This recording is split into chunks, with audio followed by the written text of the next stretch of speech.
Aujourd'hui, mercredi de la 5e semaine de Carême, je propose que vous lisiez le texte de la première lecture de la liturgie d'aujourd'hui, et puis que vous méditiez vous-même sur le contenu de ce texte.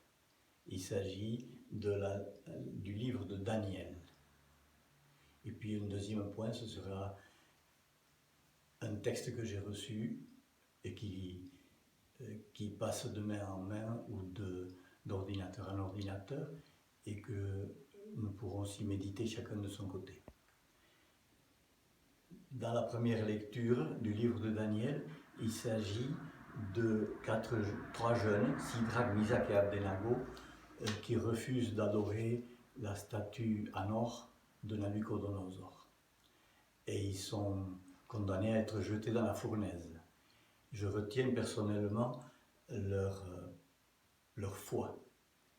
Si notre Dieu que nous servons peut nous délivrer, il nous délivrera de la fournaise de feu et de ta main.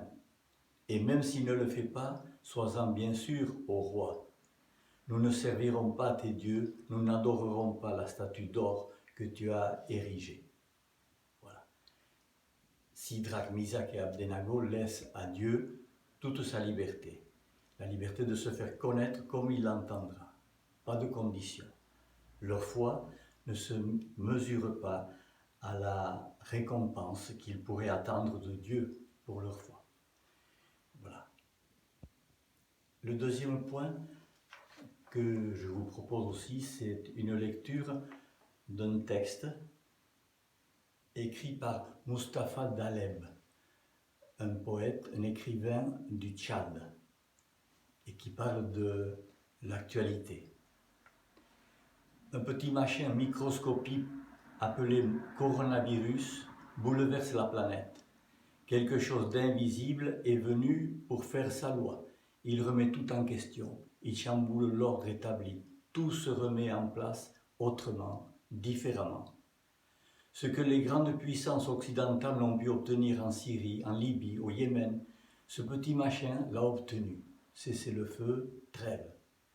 Ce que l'armée algérienne n'a pu obtenir, ce petit machin l'a obtenu. Le Irak a pris fin. Ce que les opposants politiques n'ont pu obtenir, ce petit machin l'a obtenu. Report des échéances électorales. Ce que les entreprises n'ont pu obtenir, ce petit machin l'a obtenu. Remise d'impôts, exonération, crédit à taux zéro, fonds d'investissement, baisse des cours de matières premières stratégiques.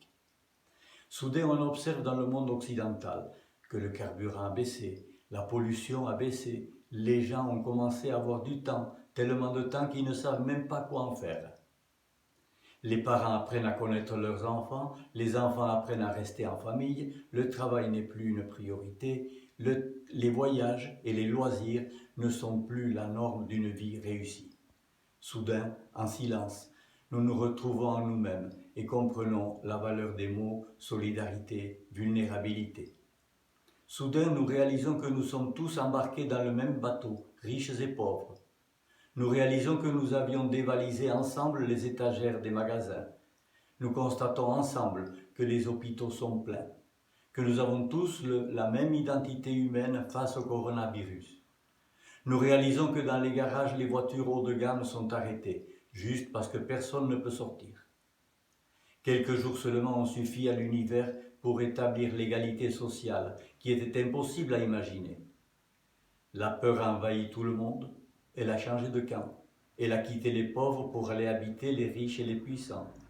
Elle leur a rappelé leur humanité, elle leur a révélé leur humanisme. Puisse cela servir à réaliser la vulnérabilité des êtres humains qui cherchent à aller habiter sur la planète Mars et qui se croient forts pour cloner des êtres humains, pour espérer vivre éternellement. Puisse cela servir à réaliser la limite de l'intelligence humaine face à la force du ciel.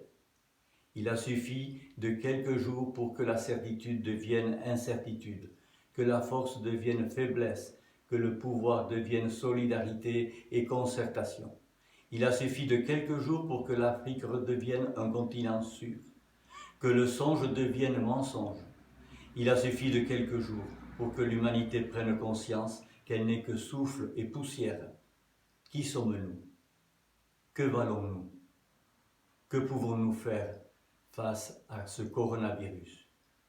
Rendons-nous à l'évidence en attendant la providence. Interrogeons notre humanité dans cette mondialité à l'épreuve du coronavirus. Restons chez nous. Méditons sur cette pandémie. C'est signé Mustapha Dalem.